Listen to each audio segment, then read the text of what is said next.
प्रमोदजी सावंत यांनी अलीकडेच बिचोलीच्या एका कार्यक्रमात आपण 50 वर्षात बाकीच्यांनी जे काही केलं नाही ते आपण 5 वर्षात कोकणीसाठी केले असा उद्गार काढला। आम्हाला आनंद आहे कोकणीसाठी, म्हणजे इथल्या मातृभाषेसाठी त्यांनी काही केलं नाही, परंतु मराठी ही मातृभाषा आहे, त्या भाषेसाठी त्यांनी 5 वर्षात काय केलं हे सांगायचा प्रयत्न कधीतरी करावा। कारण आमच्याकडे या 5 वर्षात त्यांनी मराठीसाठी केलेलं हे डन नाही, हे अंडनच आहे।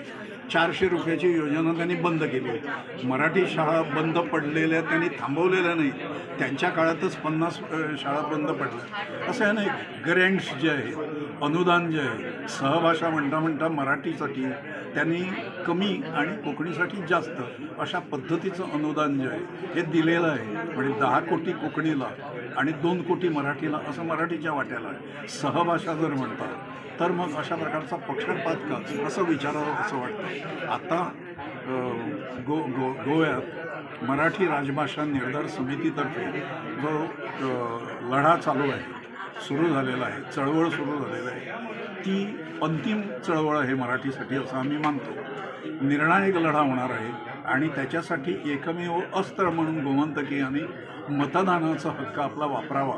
जो कॅन्डिडेट, जो पक्ष मराठीच्या बाजूने उभा राहत नाही, मराठीला समर्थन देत नाही किंवा दुरुस्ती कायद्यात आणत नाही, त्या पक्षाला आणि त्या उमेदवाराला आम्ही मत देणार नाही असा निग्रह मराठी प्रेमीला करावा लागणार। असं आवाहन आम्ही सगळीकडे करत आहोत आणि त्याला मोठा पाठिंबा मिळत आहे असं मला वाटतं।